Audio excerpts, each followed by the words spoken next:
This is it. We are 1 month away from Apple's September event where we will see them announce one of the most exciting iPhone lineups ever, 3 new Apple Watch models, and AirPods Pro 3, and maybe even a few surprise announcements along the way that will definitely make you not regret skipping work or school. I mean, we all do that, right? A vacation day, a sick day for an Apple event. Listen, if I am elected president, I promise I'll make Apple events a national holiday. If that ever happens. Well, since that'll never happen, let me tell you everything you can expect for this Apple event, including the latest leaks on every Apple product, and I'm going to start you off in actual event order. Yes, this is the exact order Apple is going to announce these products, and it's going to start with the Apple Watch Series 11.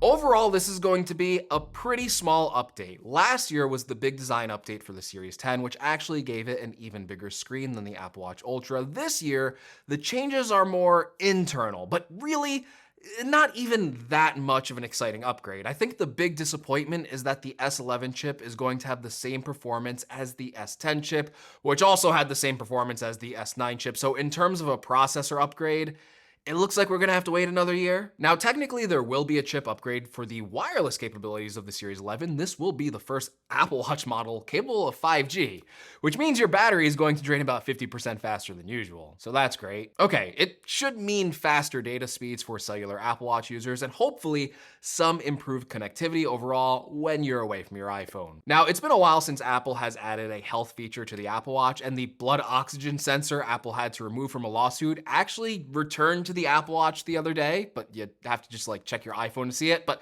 at least that's back. So the Series 11 will have that capability finally restored, and Apple may finally be ready to roll out another health feature, blood pressure monitoring, which would be a pretty big advancement and a much bigger deal than the blood oxygen sensor anyway. If this can detect hypertension, that is going to be a really big deal. Now, the Series 11 is rumored to come in at the same $400 price and should keep similar color choices as last year, although there is some speculation that Apple will introduce a special 10th anniversary model that may come in a different finish. Apple, if you're listening, come on, re-release the ceramic Apple Watch. It looks so good, it looks so good. I need it back, please. And after the Series 11, Apple is expected to announce an even more boring update, the Apple Watch SE. Okay, actually, this is a pretty good update for the budget Apple Watch SE because it's rumored to move up from the Series 4 design to the Series 9 design, which means that it will move up in screen and casing size from 44 and 40 millimeters to 45 and 41 millimeters. It also means that this new Apple Watch SE would come with even more features that used to be exclusive to the more expensive Apple Watch models. Because if they're doing a Series 9 design, it's likely that this Apple Watch SE could ship with an always-on display, and it's likely Apple will use the same S11 chip for the Series 11 in this year's SE, so at least on the SE, you will get a performance upgrade over the last model, and the SE will have the same performance as the Series 11. Now, one of the worst upgrades in Apple history was actually last year with the Apple Watch Ultra because Apple didn't update it at all. They just kind of re-released the Apple Watch Ultra 2 and gave it a new black titanium option, and a bunch of you went out and bought that same exact watch, only in black. Must be nice to have rich parents that support you and your bad buying decisions. Must be nice to be a trust fund baby. Must be nice to know that you don't actually have to work hard in this life and you can get whatever you want, but then you still have the gall to complain about being poor when you live on the Upper East Side. So this year, the Apple Watch Ultra 3 is actually getting an upgrade, and it's a bigger upgrade than we initially thought. Literally bigger, because it's getting a slightly larger display with slimmer bezels, probably to make the screen size match or exceed the size found on the Apple Watch Series 11, and it should also get the same advancements as the Series 10 display got last year, where it's brighter and easier to read at an angle. Now, besides getting all the advancements of the Series 10 and also the Series 11 features like the 5G cellular and the new health sensors, the Ultra 3 is also going to come with new capabilities, including satellite connectivity. This would allow the Ultra 3 to send messages and emergency SOS even when disconnected from a cellular network. Now, once Apple announces the new Apple Watch models, like they've done first at their events for the last 4 years, the next product announcement will be an upgrade to the AirPods Pro. And this one I am personally excited for because this is supposed to be a big update with a lot of enhancements. First of all, AirPods Pro 3 are rumored to receive a new design. The exciting part is not much is known about the actual design, but reports seem to indicate that one possibility is that the stems on AirPods Pro 3 are going to be slightly shorter, and one of the most surefire bets is that the AirPods Pro case is going to shrink down in size to more closely match the case of AirPods 4. AirPods Pro 3 are also rumored to receive a lot of upgrades internally, including a new H3 chip, which should bring big upgrades to the overall sound quality, latency, and a more rock-solid connection, as well as enhanced battery life and improved noise cancellation. So across the board, in every way that matters, AirPods Pro 3 are gonna be a much better product. And these could be the first AirPods to have health sensors inside of them. The biggest rumor seems to indicate some sort of heart rate monitoring, which would make sense considering Apple's own Powerbeats Pro 2 already have a built-in heart rate sensor. However, I am a little curious how this feature is going to work, particularly if you are already an owner of an Apple Watch. Like, is it going to double measure your heart, or maybe even provide more accurate workout and health information, like if you pair them together? Or is it just a fallback sensor for people that don't wear an Apple Watch? And if you don't wear an Apple Watch, why are you watching this channel? Now, of course, Apple is going to save the best for last, just like they do at every Apple September event. And the final products that they are going to show off are the new iPhone models. That, of course, starts with the standard iPhone 17 model. And yes, visually, this thing is a beauty. It looks exactly the same as the iPhone 16, complete with the same two vertical cameras. However, this year it will have a new color option, including a new green and purple color, and maybe a lighter shade of blue.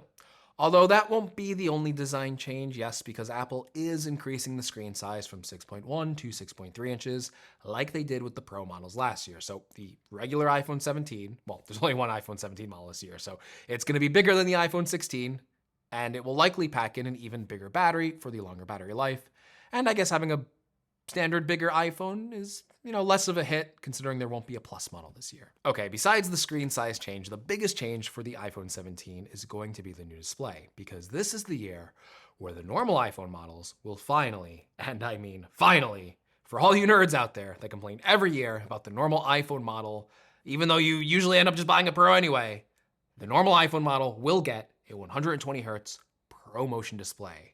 If you don't know what that is, you likely won't care, but if you do know what that is, the iPhone 17 will look a lot smoother than the old 60 Hz displays. It's also going to be a ProMotion display, so yes, it will have a variable refresh rate, and the standard iPhone models will also finally get the always-on display, just like the Pro models. Of course, the iPhone 17 is also going to get a faster A19 chip, but the memory will stay the same at 8 GB. Now, while camera upgrades are usually one of the main reasons to upgrade your phone every year, it doesn't sound like the normal iPhone 17 model is getting any major camera improvements on the rear-facing camera. However, it is set to receive a pretty big upgrade on the front-facing camera, which will be moving from a 12 megapixel sensor to a 24 megapixel sensor, doubling the resolution and resulting in much more detailed selfie photos than before. So make sure your skincare game is up to date. I recommend wearing sunscreen, moisturizing daily, and a little exfoliating, not physical exfoliating, some chemical exfoliating every once in a while. It's a good thing. I mean, just look at my bright, vibrant, healthy skin. The iPhone 17 has some good news going for it, and that is that it's rumored to be the same starting price as last year, so $800. So all in all, this is gonna be a pretty solid upgrade once everything is said and done, and it fixes one of the biggest complaints people have had with normal iPhone models for years. So I think this should be a pretty popular phone for this year, except when you account for the fact that the iPhone 17 Pro is also coming out, and most people are probably gonna buy that.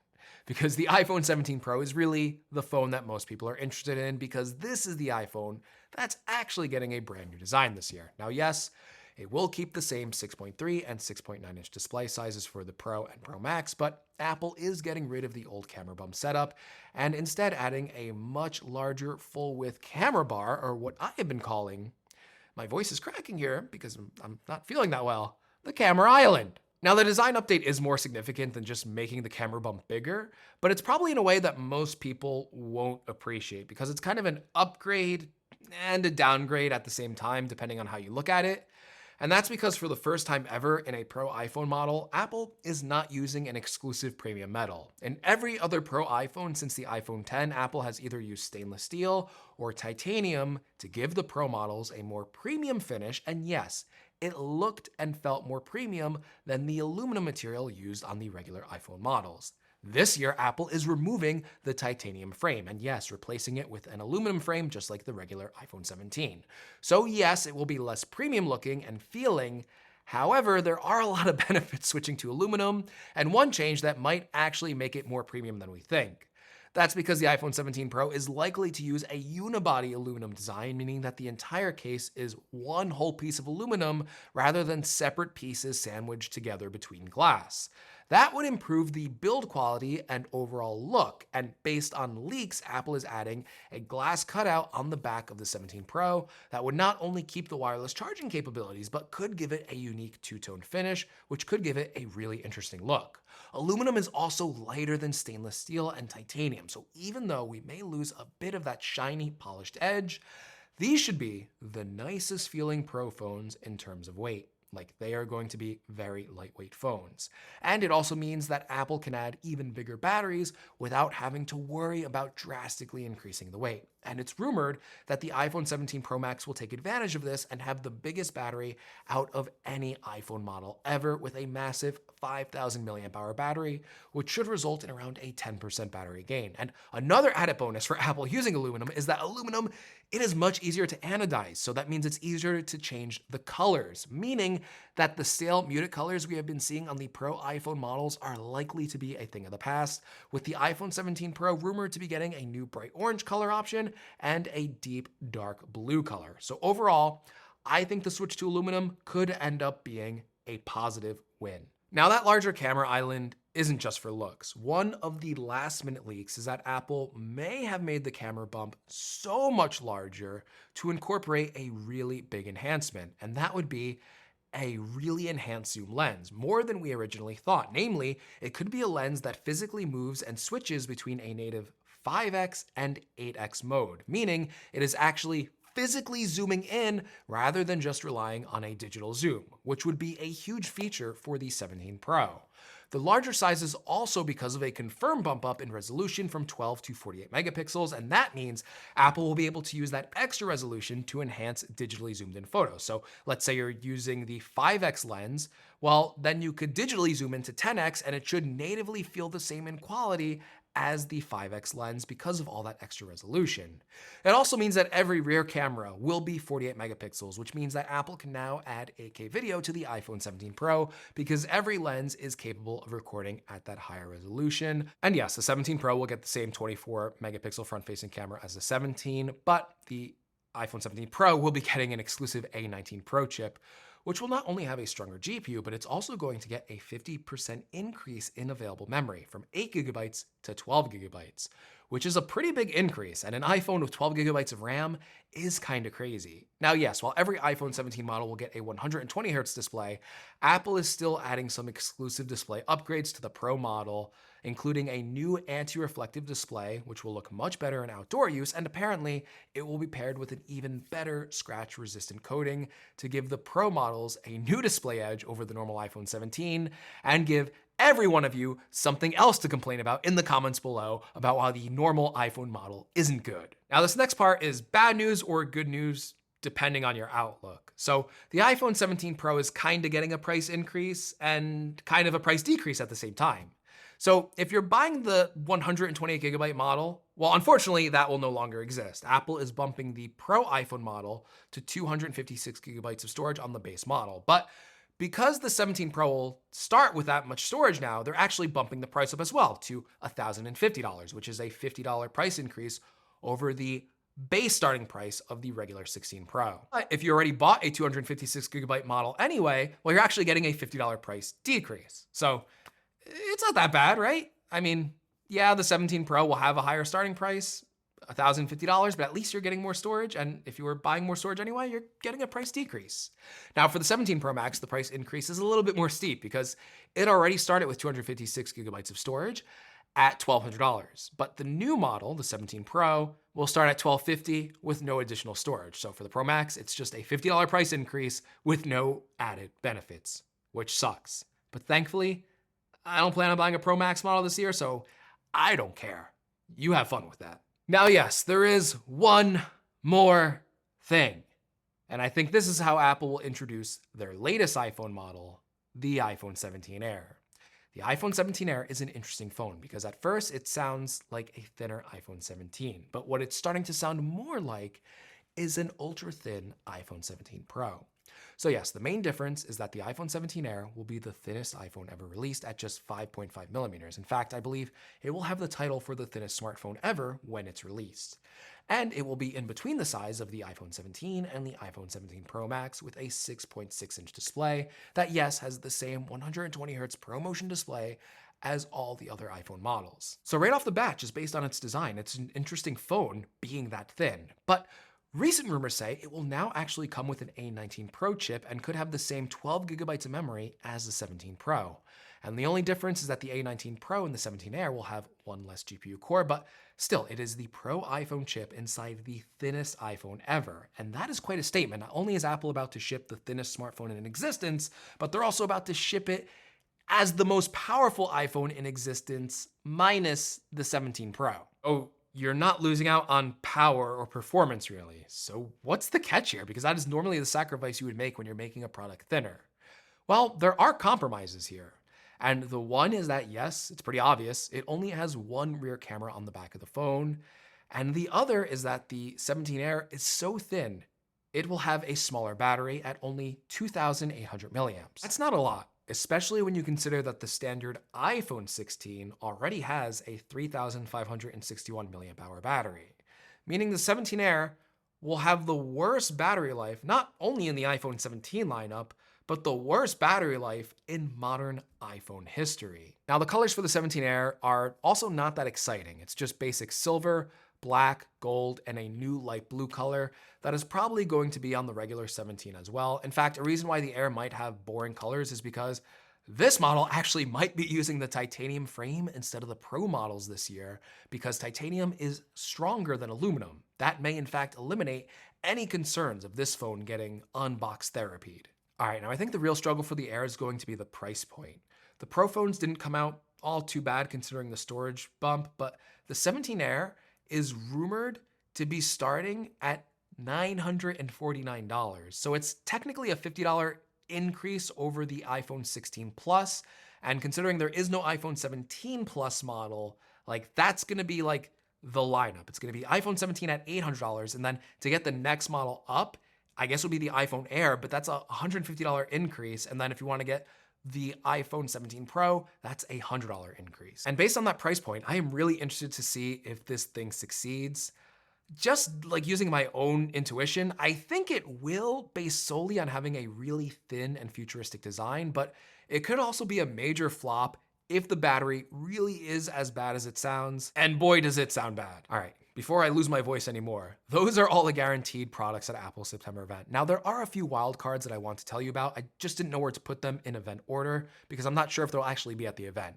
That includes the new Apple TV with an A17 Pro chip, an updated AirTag model, and a new HomePod Mini with an S11 chip. But again, there aren't too many detailed leaks about these products other that they exist and that they're coming sometime by the end of this year. So I think these products are more likely to ship at an October event or like an October-November press release. But, you know, like maybe like the Apple TV 4K or the HomePod Mini could possibly be at this Apple September event. So I just wanted to tell you that, yes, it is a possibility. So those are all the products you can expect for Apple September event. So let me know, which product are you most excited for? And what I really want to know is, which iPhone do you think is the best model this year? Because you are getting an iPhone 17 now with a 120Hz display. You're getting a really interesting iPhone with a really radical design with the iPhone 17 Air. And you're also getting a pretty good Pro model with the iPhone 17 Pro, but it does lose out on the exclusivity of the 120Hz display. So I don't know if that makes that less desirable. So let me know, what iPhone model do you think is the best? And hey, if you like this video, make sure you give me a like. If you want to see more, make sure you're subscribed, and Thank you for making it this far, and I'm sorry my voice gave out through this whole video, but hopefully it was still enjoyable. Sometimes when your voice, sometimes when you're losing your voice, it sounds a little more deeper and a little more mysterious, and it draws you in. So hopefully that did it for this video, and everyone watched till the end to get to this part, because I think that's really important. All right, I'll see you in the next one.